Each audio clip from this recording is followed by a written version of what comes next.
To extra depth, homeowners near Mount Cristo Rey are living in fear that they may be revisited by the same foul stench that invaded their senses August 2021. Why?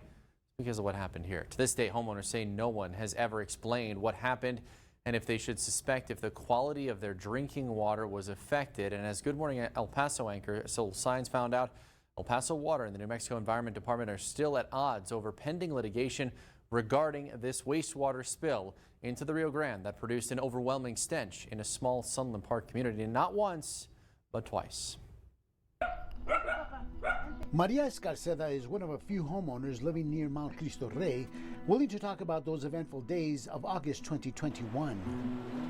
While all homeowners ABC7 spoke with complained about the foul odor after El Paso Water dumped a little more than 1 billion gallons of wastewater into the Rio Grande, Escarceda was the only one willing to go on camera. We had to buy air fresheners, but we couldn't stand being outside. The smell was horrific. Espantoso. Shades of that August spill came rushing back to homeowners' senses when El Paso Water was forced to redirect wastewater once again.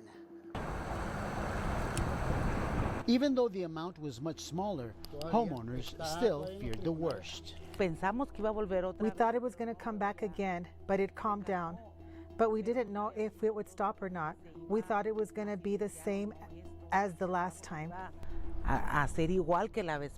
New Mexico Environment Department, or NMED, fined El Paso Water $1.2 million for illegally discharging 1 billion gallons of raw sewage into the river in Sunland Park.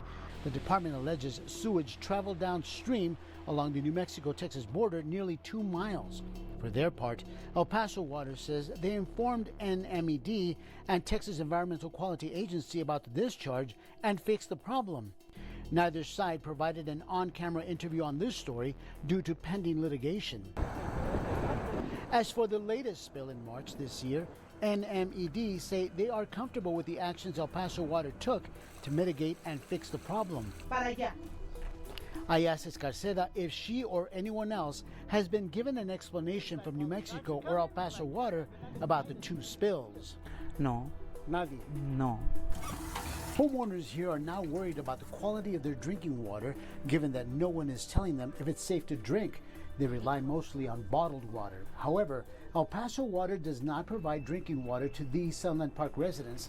That service is provided by Camino Real Regional Utility Authority, whose executive director, Brent Westmoreland, says drinking water flowing to these residents is tested regularly and is perfectly safe to drink.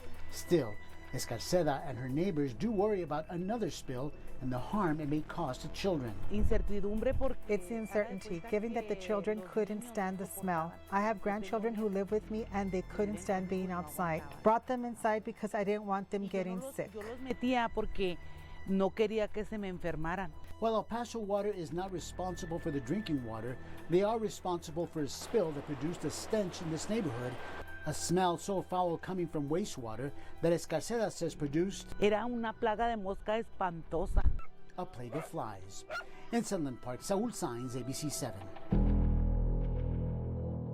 And although El Paso Water declined an on-camera interview, they did provide a written statement which reads in part, quote, following the Frontera wastewater emergency in 2021, EP Water worked with environmental experts to clean up the riverbed, and water testing showed a return to normal conditions. Sunland Park is served by the Camino Real Regional Utility Authority, and their drinking water wells were not impacted because they are upstream and more than 2 miles away from the wastewater discharge area. You can find a link to copies of filings to courts responding to New Mexico Environment Department's claims against El Paso Water on our website, kvia.com.